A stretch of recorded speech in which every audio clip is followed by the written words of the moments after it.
En cada uno de mis viajes al pasar por las largas carreteras que conectan con el Valle de México, me cuestioné muchas veces cómo es que surgieron estos caminos, quiénes o qué llegaron a transitar por ellos. En este video te hablaré acerca de las primeras rutas terrestres de México.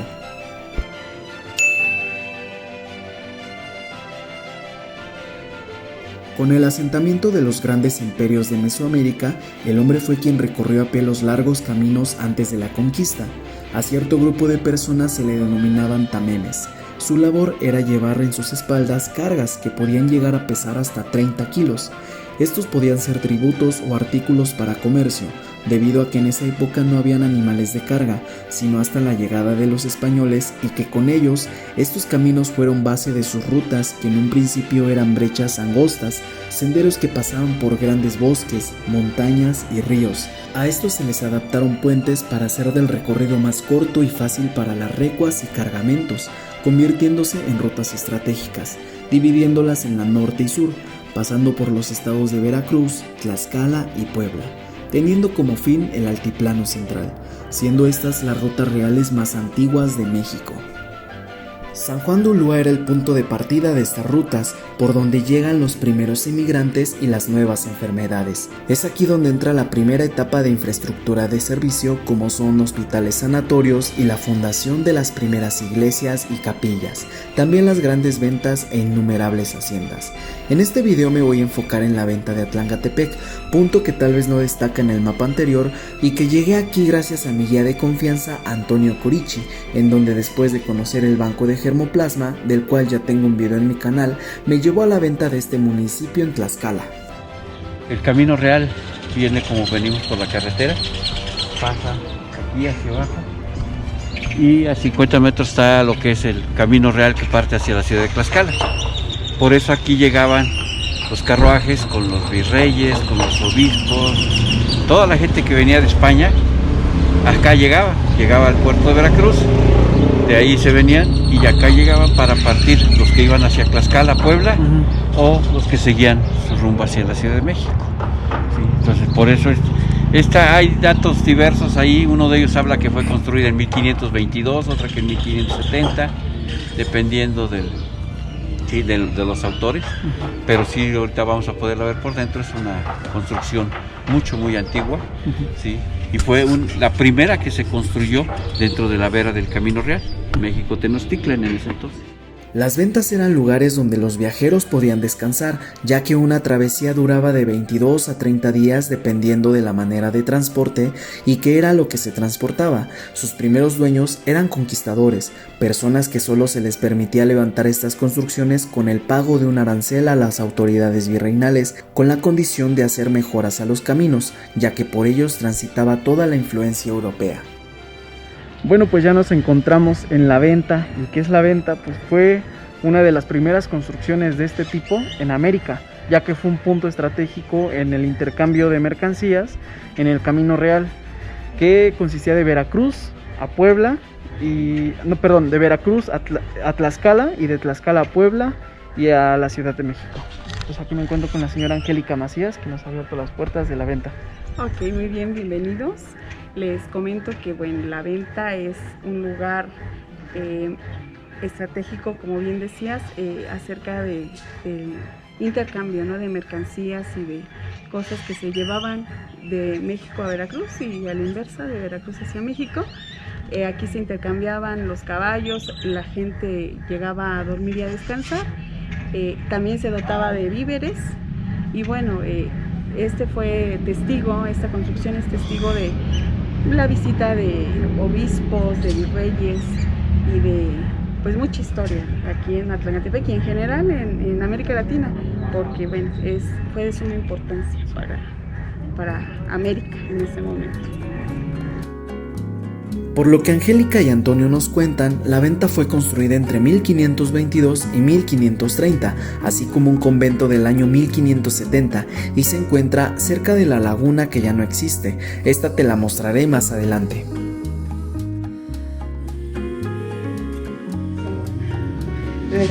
Es la venta.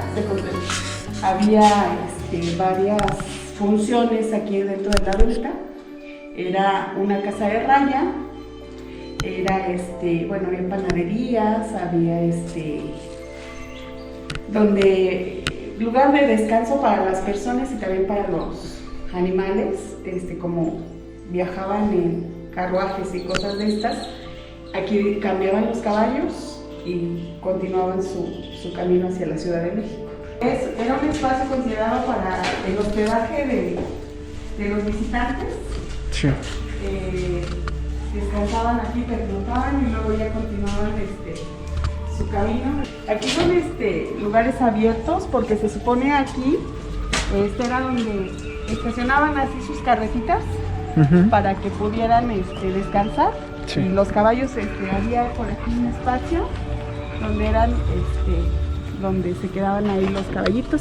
Ahorita ya pues la mayor parte de las cosas está destruido, ¿no? Pero los abuelos y los bisabuelos nos contaban, ¿no? Todas esas historias de que aquí eran pesebres donde se quedaban los caballos y todo esto. Y pues todo este espacio era para los carruajes y para las mercancías que traían. Este era un pozo que abastecía de agua a toda la construcción.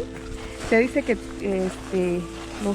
el agua la usaban para la elaboración del pan, para los quehaceres domésticos que tenían que hacer durante el proceso en que se quedaban aquí las personas, ¿verdad? Pero sí, es muy antiguo. Muy es antiguo. El pozo. Sí, un pozo. Y bueno, también tenía otras funciones, ¿no? Cuenta la historia de que en el fondo había así como pasajes secretos que comunicaban a muchas otras construcciones.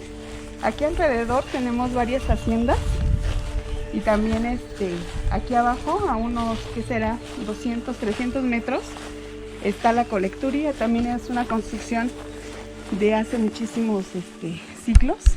Y ahí en esa colecturía, ahí era, digamos, que un monasterio de monjitas que vinieron en la época de la conquista.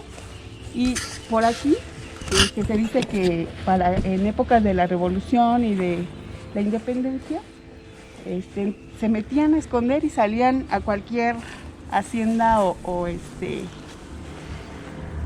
en su defecto aquí a la colecturía.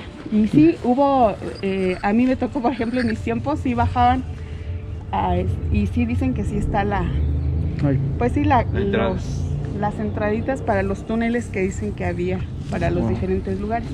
Y sí, también cuentan que pues ahí a veces pues se metía la gente y pues ya se les olvidaba, y ahí dicen que sí, puede haber muchas personitas que se quedaron ahí enclaustradas, ¿no? Sí.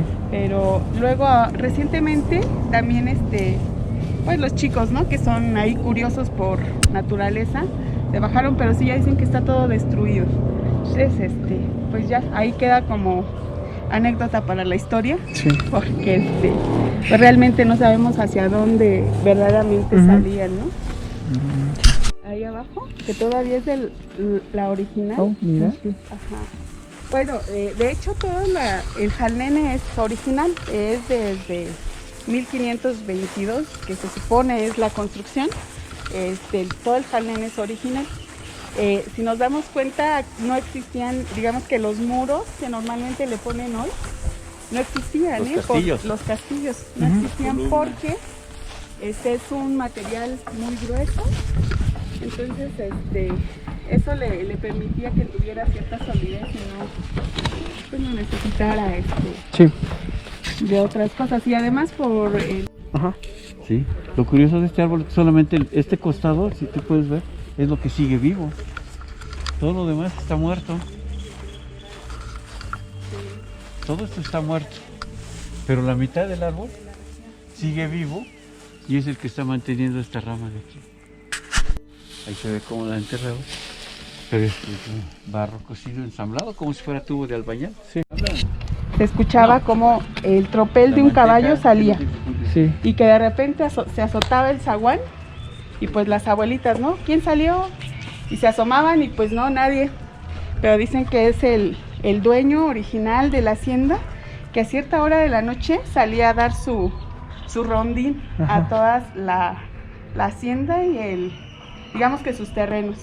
Y que sí hay en algunos lugares cercanos aquí del casco, donde veían a la persona esta con su caballo, ¿no? Pero que sí, había días en que se escuchaba el tropel del caballo salir y azotarse el zaguán. Cuando pues nada, ¿no? Salían a asomarse y no había nada ni nadie. Pero sí, cuentan varias historias.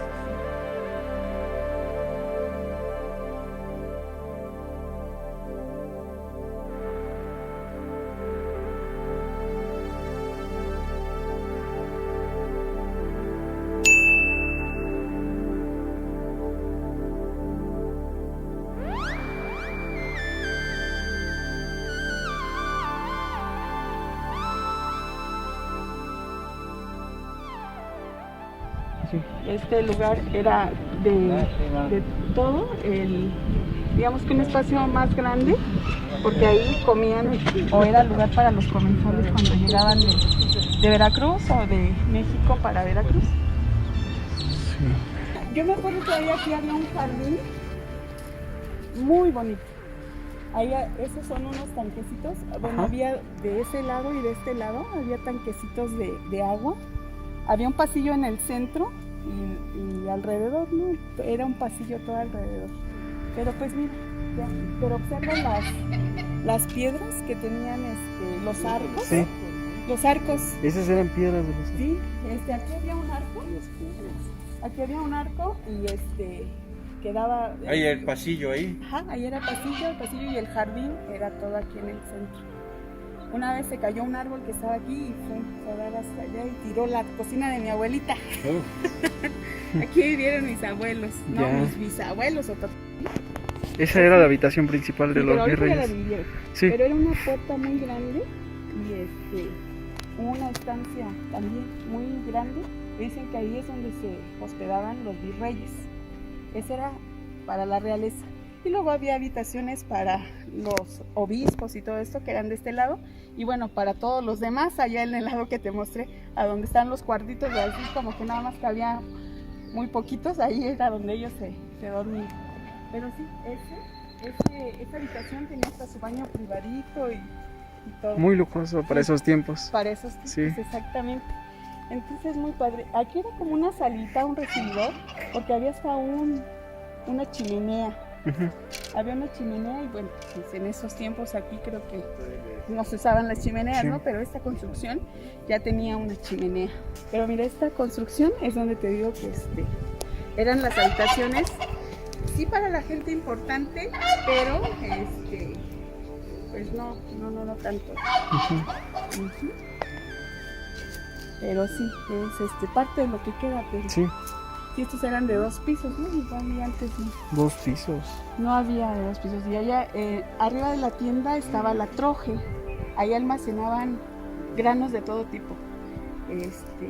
Maíz, haba, frijol, pero todo en vasijas. Yo lo recuerdo así. Unas ollas y ahí lo almacenaban. Ahí, y siempre nosotros lo conocimos siempre por la troje. La troje.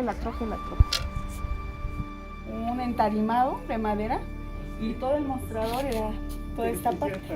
Sí. Entonces era una tienda que abastecía, bueno, en épocas de la colonia, pues a toda la población, ¿no? Que venían aquí a tomar sus víveres, a traer sus víveres y todo, y a endrogarse con los hacendados y con la colonia, ¿no? Porque pues siempre andaban ahí endeudados. ¿Usted la llegó a ver? ¿La tienda? Sí, bueno, ya con mercancía y todo eso, no. Nada más como ruinas, porque sí jugábamos aquí, jugábamos a la tiendita. ¿Y tenía techo? Tenía techo. Ese techo que te menciono, que es esa aleación con cal, y con tepecil y con todo eso, sí estaba techada. Y tenía sus canceles, donde tenían su mercancía, y tenía sus medidas, ¿no? Porque antes usaban para las medidas. Los cuartillos. De madera de diferentes tamaños y estaba muy bien acondicionada. Desafortunadamente, volvemos a lo mismo, ¿no? Quien no sabe de la historia, pues un buen día alguien llegó y les dijo, se las compro, sale pues, y se llevaron todo. Incluso había así como una parte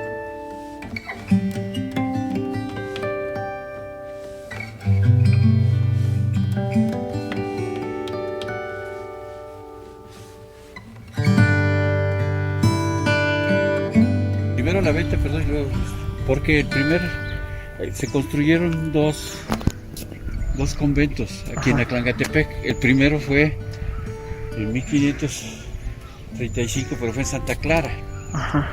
Santa Clara Zumba, que está por allá por el lado de la presa. Pero era muy pequeño y se derrumbó. Entonces después ya se acercaron acá y construyeron en 1575. La venta fue en 1522 porque era cuando empezaron a llegar. Sí, ya esta construcción pues se dice que es franciscana, ya que es muy austera la construcción, no tiene nada de adornos, ni mucho menos, ¿no? Sencillamente muy simple, ¿sí? Nada más la pura construcción, revocada, y no tiene más. Se han hecho algunas reconstrucciones, como podemos ver aquí en 1881. Quedó labrado ahí en el escalón. Marzo 5 de 1881, cuando se hizo una reconstrucción. Sí. Pero de ahí no, todo lo demás es muy austero.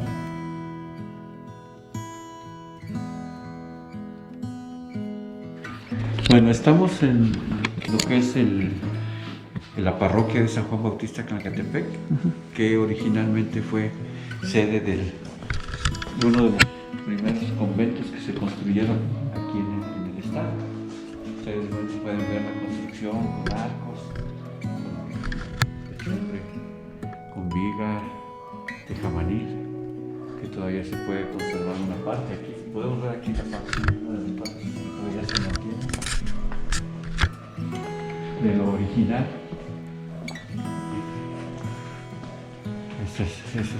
Esta parte de lo alto todavía es parte original. Esta viga, ustedes pueden ver, imagínense el tamaño del árbol, es una sola pieza, ¿sí? Y todavía le cortaron allá una parte, estaba en el salón. Errabundos, nos encontramos al norte del estado de Tlaxcala, exactamente en la presa de Atlangatepec, enfrente del Fuerte Apache, que es un restaurante en el cual ustedes pueden hacer distintas actividades como la pesca deportiva, paseo en lancha, o bien se pueden disfrutar de un rico pulque como yo. Fue necesaria toda la infraestructura virreinal.